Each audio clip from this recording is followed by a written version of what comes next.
Liberty Tamil நேயர்களுக்கு வணக்கம். கோயிலில் ஆடு மாடு பலி கொடுப்போர் முட்டாள்கள் என்று பாஜகவை சேர்ந்த ராம ஸ்ரீனிவாசன் அவர்கள் சொல்லியிருக்காங்க. அது இப்போ சர்ச்சைக்கு உள்ளாகி இருக்கு. இதை பத்தி மக்கள் என்ன நினைக்கிறாங்கன்றதை கேட்டு தெரிஞ்சுக்கலாம் வாங்க. ஆமாம், நடந்துட்டு தான் வருது. இது சொல்கிறவன் தாங்க முட்டாள். பார்க்க போனால் அவனே வெட்டிட்டு இருப்பான். ஆனால் இங்கே வெளியே வந்து பேச்சு மட்டும் பெருசாக இதாக பேசுவான்.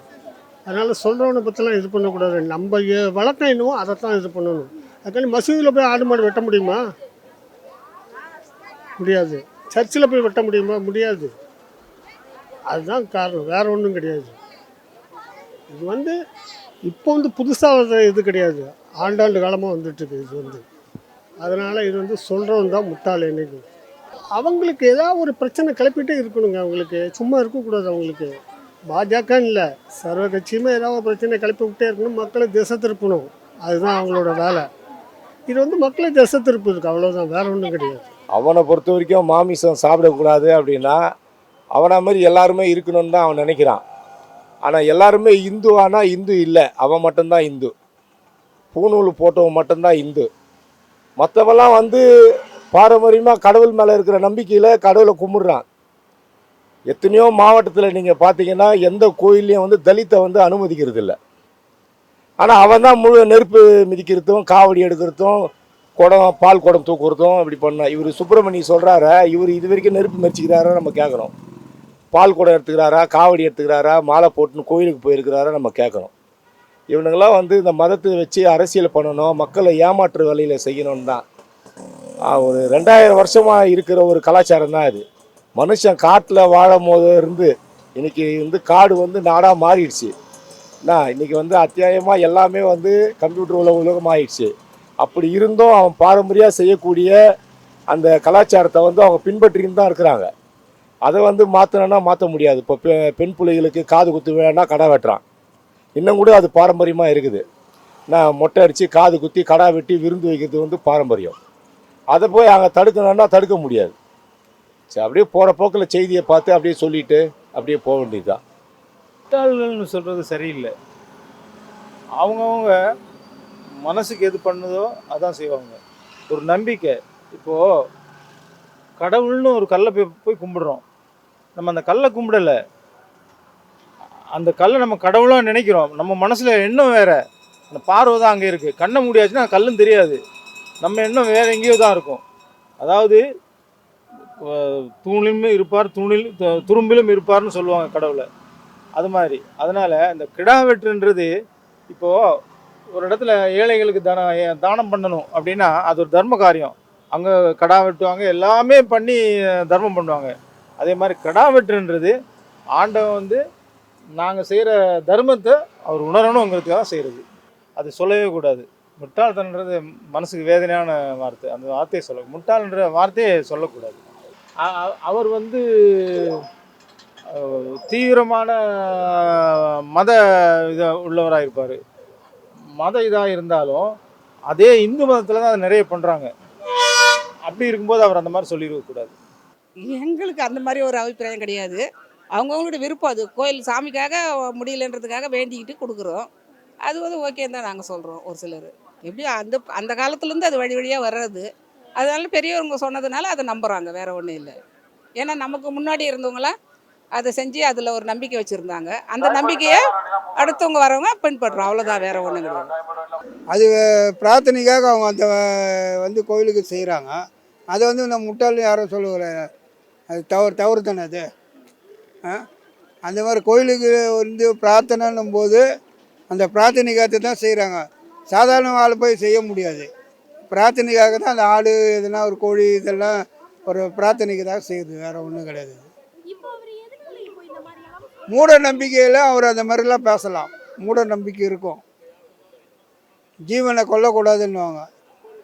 இவர் வந்து தான் அந்த சட்டத்தை கொண்டு வர முடியாது. ஆதி காலத்துலேருந்து அது இருக்குது, புரியுதுங்களா? அது வந்து திடீர்னு வந்து மாற்ற முடியாது யாராலையும். அதனால அது யாராலையும் மாற்ற முடியாது. இது வந்து பிரிவினைனா மத பிரிவு வந்து பிரிக்கிறதுக்காக இந்த மாதிரி தூண்டுதல் கூட இருக்கலாம். மதவெறி வந்து ஒரு முஸ்லீம் வந்து இருக்கக்கூடாது கூட நினைக்கலாம். அதை மதவெறியில் வந்து பிரித்து விட்டு அவங்களுக்குள்ளே ஒரு பிரச்சனை உருவாக்கினா தன்னால் இது ஆகிடும்ன்றதுக்காக தான் இந்த மாதிரி வேலை தான் பண்ணுறது, வேறு ஒன்றும் கிடையாது. பிரார்த்தனை அது வந்து அவங்க நேர்த்தி கடை மாதிரி அது பண்ணுறாங்க. அதை இப்போன்னு இல்லை, அது அது ஆதியிலிருந்து அது பண்ணின்னு வராங்க. அந்த இது மாதிரி ஆடு கொடுக்குறது, கோழி கொடுக்குறது, எல்லாம் எல்லாத்தையும் கொடுக்குறது தான். என்ன பண்ணுறது, அவங்க பிரார்த்தனை அது கோயில் சாமிக்கு. இந்த வெட்டது கூடாது அப்படிங்கிறதெல்லாம் இப்போ வந்து யாருமே வந்து சொன்னது கிடையாது. கவர்மெண்ட்டே சொல்லாத போய் இவங்க யாருங்க சொல்கிறது கேட்குறீங்க?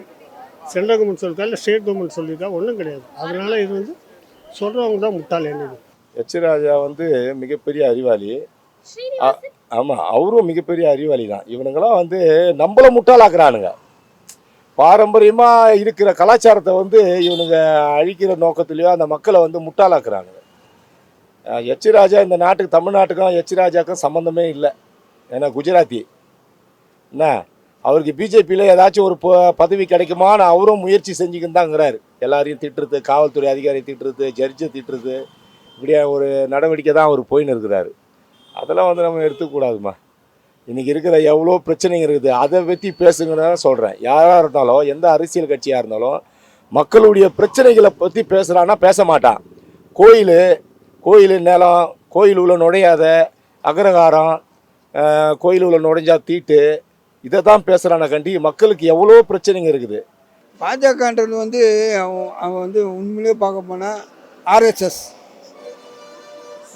பார்க்க போனால் ஆர்எஸ்எஸ்னால் ஒரு இதுதான். ஆரம்பத்திலே வந்து ஒரு 30-40 வருஷத்துக்கு மேலே இருந்தால் கூட என்ன அவங்கள அதை பார்க்க முடியாது. ஏன்னா அவங்களாம் ஒன்று தொட்டால் பிடிவாதமாக இருப்பாங்க. அதுதான்றத என்னுடைய கண்ட்ரோலில் இருக்கணுன்றதுல நினைக்கக்கூடிய ஆள். அப்படி இருக்கும்போது வந்து அவங்க போடுறது சட்டமோ எதுவும் வந்து நிலைப்படாது. புரியுதுங்களா? அதுதான், வேறு ஒன்றும் கிடையாது. இது வந்து இந்து சமயத்தை வந்து நம்ம வந்து தூண்டி விட்டு மத சார்ந்த பிரச்சனை வந்து இந்துக்கள் அடிச்சுக்கணும், இவங்களுக்குள்ளே வெட்டி குத்தி சாகணுன்ற ஒரு மனப்பான்மை வெறி தான் மத வெறியை உருவாக்குறது. ஏன் எல்லாம் நம்ம இந்து முஸ்லீம் ஒற்றுமையாக இருக்கிறதுக்கு எதுக்கு ஒற்றுமையாக இருக்கிறாங்களே, அது பிரிவினாக்கிறதுக்காக தான் இந்த மாதிரி வேலை தான் நடக்கிறது. வேறு ஒன்றும் கிடையாது. அது இவரே அது வந்து கற்பனை பண்ணி இது பண்ணுறது. ஆமாம், இது வந்து இப்போ நடந்தாலும் நீ பரவாயில்ல, நீ அப்போத்துலேருந்து ஆதி இது வம்சத்துக்கு இது நடக்கிற கதை தாம்மா. கோழி ஆடெல்லாம் விடுறது அது இப்போ வந்து அவர் முட்டாள்னு சொன்னோன்னா அது என்ன கதைன்னு தெரியல. அது எப்படி ஏற்றுக்கிறது தெரியல. அல்ல இதே நம்பிக்கையில் இதே ஃபாலோ பண்ணின்னு இதே இருக்கிறாங்க. யாரும் வந்து இது மாதிரி முட்டாளுன்னு சொன்ன யோகமே கிடையாது. இது ஒரு முட்டாளுன்ட்டு இவர் வந்து சொல்கிறாருன்னா அப்போ இன்னும் கதை கட்டி பேசுகிறது இல்லை.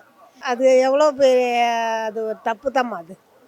அது வந்து இவர் சொல்கிறது அது தப்பு தான். அது இல்லை, இது இப்போ ஜனநாயக அடிப்படையில் இவனுங்க வந்து மதத்தை வச்சுன்னு இன்றைக்கி அரசியல் செஞ்சிட்ருக்காங்க. இது பாரம்பரியமாக கலாச்சாரமாக நடக்கிற விஷயந்தான். அதெல்லாம் இந்து மக்களுடைய ஒரு வம்சாவழி வர ஒரு பாரம்பரியம்தான். கடவுளே ஏற்றுக்குது. இவெல்லாம் முட்டா பசங்க இவனுங்களாம். சரியா? ஏன்னா இன்றைக்கி இருக்கிற காலகட்டத்துக்கு வந்து பிஜேபி வந்து எப்படி வேணாலும் மதத்தின் அடிப்படையில் வந்து இன்றைக்கி அரசியல் செஞ்சிட்ருக்கு. அதுவே அவனுக்கு ஒரு விதத்தில் பார்த்தா அவனுக்கு ஏற்றுக்குவானுங்க. அவனுங்களுக்கு எப்படி போகிற போக்கில் எப்படி இருக்குதோ அப்படி சொல்லிட்டு போயிட்டே இருப்பானுங்க. இப்போ ஆடு மாடு ஒரு கோயிலில் பண்ணி கூட வெட்டுறான். ஆடு மாடுன்னு இல்லை, பண்ணி கூட வெட்டுறான். கடவுளுக்குன்னு அவன் பிரார்த்தனை பண்ணி அதை வந்து அந்த கோயிலுக்கு வந்து தீவர்த்தனை பண்ணுறான். அது காணிக்கையாகவே செலுத்துகிறான். அது வந்து இவன் வந்து தடுக்கிறது வந்து அது எந்த விதத்துலையும் நியாயம் இல்லை.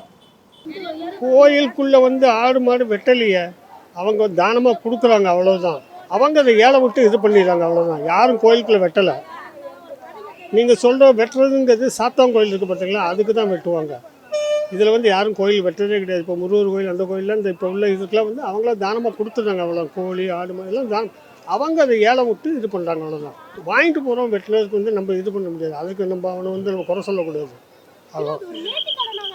ஆமாம், நேர்த்திக்கடன் தான் அவங்க தானமாக கொடுக்குறாங்க. அவங்க ஏதாவது நேர்ந்துட்டு அவங்க கொடுக்குறாங்க, அவ்வளோதான். நேர்த்திக்கடனுக்காக தான் அந்த இது வந்து செய்கிறாங்க தவிர வேறு எதுக்கும் ஒன்றும் யூஸ் பண்ணுறது இல்லை. இப்போ சாதாரணமாக ஒரு கடையில் வந்து ஆடு வந்து பலி கொடுத்து அது வந்து இறைச்சியாக சாப்பிட்றோம். அது வந்து இயற்கை நடக்குது ஆரம்பத்துலேருந்து. அது வருஷ கணக்கில் நடக்கிறது தான். அது திடீர்னு வந்து அந்த மாதிரி நம்ம செயல்படுறது வந்து ரொம்ப தப்பு தான்.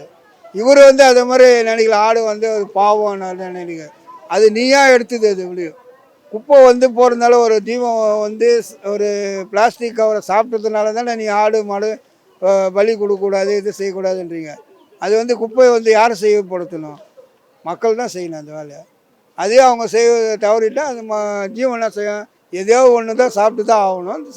அதை தடை போட்டதுனால தான் உங்களுக்கு அந்த இறைச்சி மாடு அந்த மாதிரி பலி கொடுக்குறதுலாம் வந்து இயற்கையாக நடக்கிறதுன்னு அது வேறு ஒன்றும் கிடையாது.